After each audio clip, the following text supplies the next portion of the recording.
नमस्कार, आदाब, सत श्री अकाल, अस्सलामु अलैकुम दोस्तों, प्यारे दोस्तों।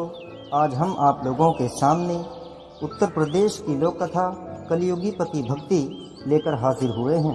उम्मीद करता हूँ ये लोक कथा आप लोगों को बहुत ही पसंद आएगी। इससे पहले मैं आपसे एक गुजारिश करना चाहूँगा कि अगर आप चैनल पर नए हैं तो हमारे चैनल गोल्ड स्टोरीज को ज़्यादा से ज़्यादा सब्सक्राइब कर लें और बेल आइकन को प्रेस कर दें ताकि सबसे पहले कहानी की नोटिफिकेशन आप लोगों तक पहुंच सके। तो चलते हैं कहानी पर। क्या मथुरा, क्या बरसाना, क्या गोकुल, क्या नंदगांव। मतलब ये कि ब्रज क्षेत्र की इंच इंच जमीन पर पतिव्रता सुशीला की महिमा गाई जाती थी।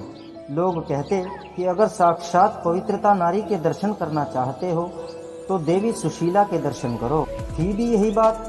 सुशीला की जिंदगी का हर पल अपने पति के लिए था। पति के दर्शन किए बिना वो जल न पीती। एक बार वो अपनी एक सहेली के यहाँ गई। सहेली का पति कहीं परदेश गया हुआ था, लेकिन खाने के लिए सहेली ने नाना प्रकार के स्वादिष्ट व्यंजन पकाए थे। सुशीला ये देखकर हक्की बक्की रह गई।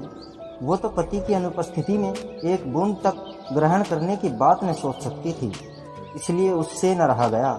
वो बोली, बहन, तुम कैसी स्त्री हो? तुम्हारे पति तो परदेश में हैं और तुमने अपने लिए इतनी तरह के व्यंजन पकाए हैं। भला एक पवित्रता के लिए ये सब शोभा देता है?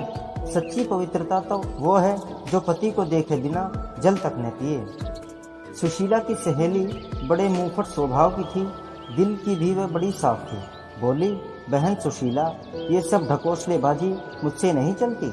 अगर मैं अपने पति के बाहर होने पर भी अच्छा खाना खाती हूँ तो इसका मतलब ये तो नहीं कि मैं उन्हें नहीं चाहती।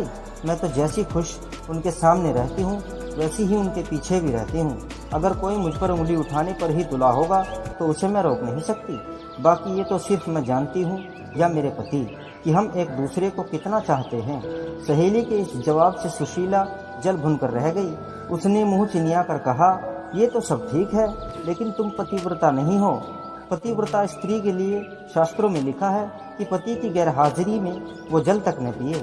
सहेली ने इसका भी करारा जवाब दिया। बोली, ऐसे शास्त्र मेरे ठेंगे से। अंत में बात यहाँ तक बढ़ गई कि सुशीला तुनक कर अपने घर लौट आई। घर आकर सारा किस्सा उसने अपने पति को बताया।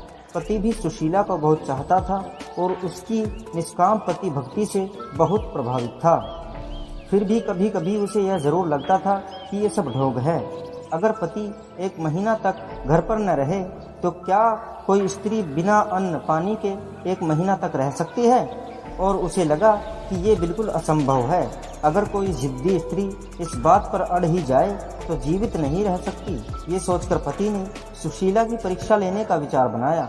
कई दिनों तक वो तरह तरह से सुशीला को कसौटी पर कसता रहा, लेकिन सुशीला हर बार खरी उतरती।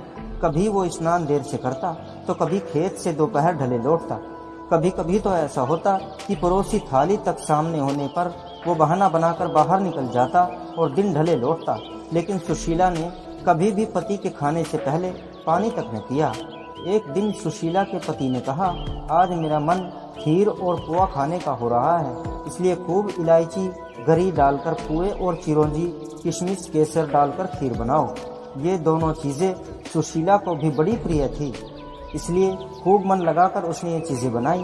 केसर और इलायची और देसी घी की सुगंध से बनाते समय सुशीला के मुंह में पानी आने लगा।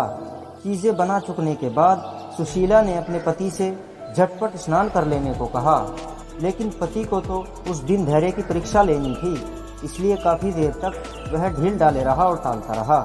सुशीला के बार बार कहने पर आखिर में हार कर वो बाल्टी, लोटा और रस्सी लेकर नहाने गया। नहाने में भी उसने काफ़ी देर लगा दी। इधर सुशीला की आंतें मारे भूख के बुलबुलाने लगी थी, लेकिन जैसे ही दोहरी के बाहर उसे पति के खड़ाऊ की आवाज़ सुनाई दी, उसे दिलासा बंधी कि अब तो खाने का समय आ ही गया। लेकिन जैसे ही पति ने दोहरी देकर अंदर पैर रखे, दाएं पैर की खड़ाऊ से पैर ऐसा फिसला कि वो चारों खाने चित फैल गया। बाल्टी, लोटा हाथ से छूटकर दूर जा गिरे और आंखें फैली की फैली रह गई। ये देखकर सुशीला जिस हालत में थी वैसी ही दौड़ी दौड़ी पास जाकर सिर हिलाया, आवाज़ें दी, लेकिन सब बेकार।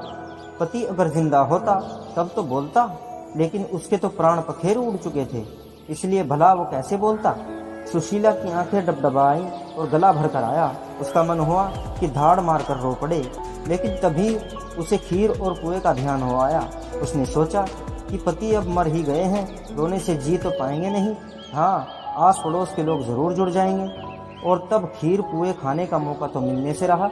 इसलिए बेहतर ये होगा कि पहले मैं खीर पुए खा लूं, तब रोना धोना शुरू करूं। ये सोचकर वो चुपचाप गईं और जल्दी जल्दी खीर उड़ाने लगी। पुए अगले दिन के लिए रख दिए, क्योंकि उनके खराब होने का डर न था। इसलिए यह थी कि पति मरा नहीं था, बल्कि मरने का नाटक किए पड़ा था। इसलिए अपनी पत्नी की ये सारी हरकतें वो देखता रहा।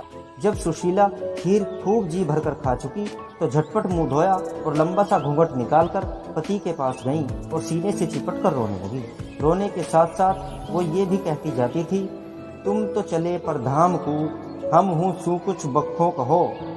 उसका पति कुछ देर तक तो उसके नकली प्रेम और दुख को सहन करता रहा, लेकिन अंत में उससे रहा न गया और जैसे ही सुशीला ने अपना जुमला तुम तो चले पर धाम को, हम हूँ सू कुछ बखो खत्म किया, वैसे ही उसके पति ने उसी से मिलता जुलता एक जुमला जड़ दिया।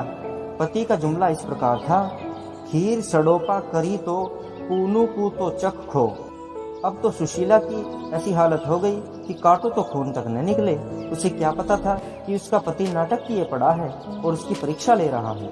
मन ही मन वो रह रहकर अपने आप को कोसती रही कि ये क्या किया, क्यों न जबान पर काबू रखकर बुद्धि से काम ली। और उसके बाद फिर कभी किसी ने सुशीला के मुंह से अपने पतिव्रत धर्म की तारीफ नहीं सुनी।